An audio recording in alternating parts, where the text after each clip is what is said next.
global spotlight on Chechnya is intensifying. There is growing concern around the world as reports grow of gay men being detained, tortured, and even killed.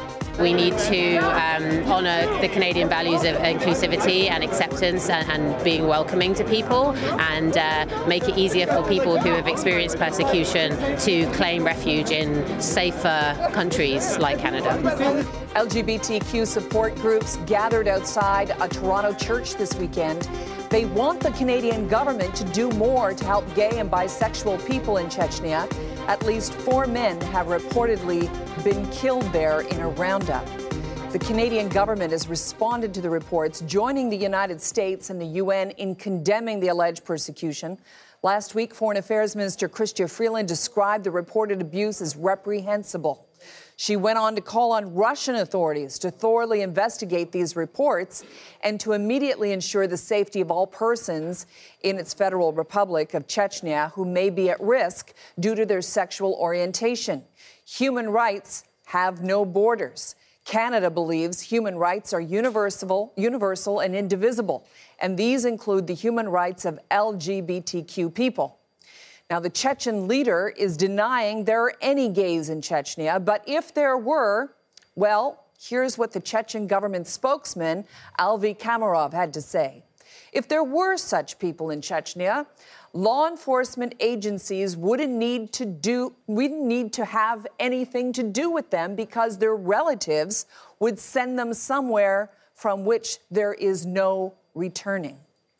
Should Canada be helping to get gay Chechens out of Chechnya, or is it too much to take on when untold numbers of gay men and women around the world are also fearing for their lives? Or can Russia take care of the situation? We're back with round 3 of the Sunday Scrum. Susan Riley and John Ibbotson are in Ottawa. John, let me start with you. You've been writing about this, calling to alarm on this story. You believe the government should do more. What exactly? I do believe the government should do more. I believe the government should be issuing special visas that would allow Chechen men who are in hiding in St. Petersburg or Moscow now, who are being protected by the Russian LGBT network, to get out of that country, because Russia itself is not particularly welcoming to gays, and come into Canada.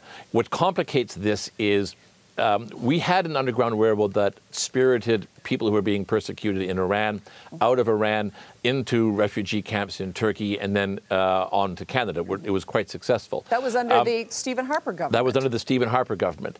Part of the problem is that these people are in Russia, and Chechnya is more or less like a province of Russia. And under international law, you can't apply for refugee status from your country of origin. You have to get out of that country and into another country. So the only way to do it would be to offer special permits. The Trudeau government has made it pretty clear, as we reported on Friday, that they're not interested in going that route. So all that leaves is stern denunciations, I suppose. What's your reaction to this, Susan? Do you think they should? Yeah, I don't see why not. We're not probably talking about a huge number of people. There already is kind of an underground railway, which John referred to in a way in terms of Syria, and thanks to Jason Kenney, counterintuitively, because he was known to be a social conservative, but he was the one who started it, so that when we started accepting among those 40,000 Syrian refugees that we have welcomed in Canada, a number are gay and lesbians who are fleeing the same kind of... Only gay men and married men, right? That was the rule? Yeah. And plus, there have been women coming as well, and they're coming from. So you know, if you're a gay or lesbian and you're stuck in Syria, certain parts of Syria, I mean, you were in super big trouble. You then flee to Lebanon, where you're in slightly less trouble, but you're still pretty hated. Or you go to Pakistan, where you're really in trouble. So the whole area is really hostile to people who want to live openly as gay or lesbian. Anyway, all to say that there have been support groups formed, private sponsorship groups formed all across Canada, and a lot of those people have been well integrated into Canada and are hugely relieved to be here. I don't know why the same thing couldn't happen with Chechnyan people, although, as John points out, there's a number of different kind of technical hurdles. Let me put this on the table. Chechnya is an ultra-conservative Muslim society where Sharia law is in place. Homosexuality is a crime punishable by death. Family members encouraged to kill gay relatives. Women forced to cover their heads, to dress in big clothes. A woman who spoke out against that was kidnapped and murdered. I get it, but it's not the only place, as you point out, Susan, like that. How do we justify doing this for Chechens when untold numbers of gay men and women in general around the world are also fearing for their lives? Well, it's a poignant question. By the way, I don't think, in fact, that Chechnya, because it's part of Russia and Russian law applies, I don't think, in fact, there's any death penalty or even legal prescriptions in Chechnya itself. It's autonomous. I was looking this up last night, and as I understand it, there is a suspended death sentence. But yeah, that's what I read. At least one of these dead people who've been killed, they were taken, they were beaten, they were brought back to their parents, and their parents were told what to do, and basically the family killed him. So it is a clear and present danger. But to the issue of persecution around the world, absolutely. And, you know, in Jamaica, in parts of Africa, other parts of the Caribbean.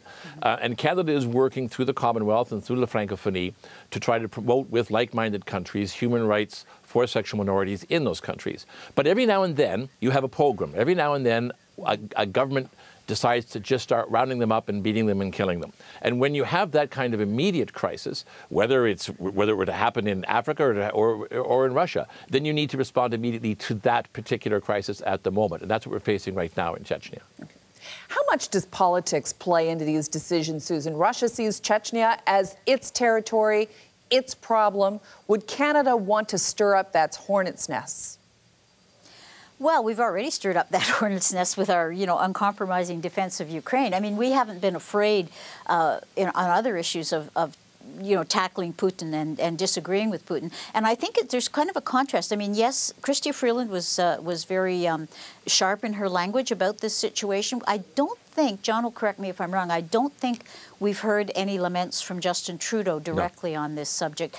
Nikki Haley, the former governor of North Carolina, I think, who's now the Trump's person at the UN, she was also very forceful. I mean, this coming from an administration that's not notoriously gay-friendly, So, I mean, it's got the attention of the world, even at the level of stern denunciation. I'm not sure Canada has been stern enough. That would be my impression. What do you think, John?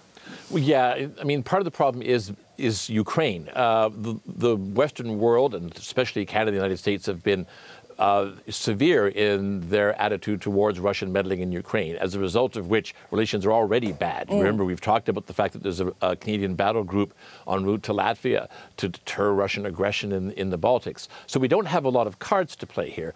Nonetheless, if the international community could, both publicly and, through back channels, put pressure on Vladimir Putin and say, look, you've got to rein in these guys down in Chechnya. The government there is going crazy.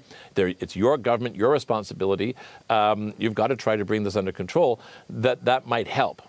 Do you think Putin has any interest in doing that? Well, all he said so far is that he's not aware of any problems in Chechnya because the Chechen authorities assure him nothing's going on. And he's the because there are no cynic. Gays in Chechnya. Yeah. Yeah. I mean, but Putin is the ultimate cynic.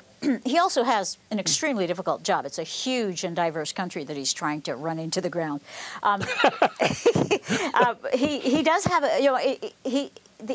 essentially his concern with Chechnya is ISIS and the rise of radical Islamic extremism, because that threatens his regime and his it threatens greater Russia. And this is a leader he has made peace with. Exactly, and basically, if they have to throw a few gays to the lions, so be it for peace in Russia. I think that's probably his bottom line.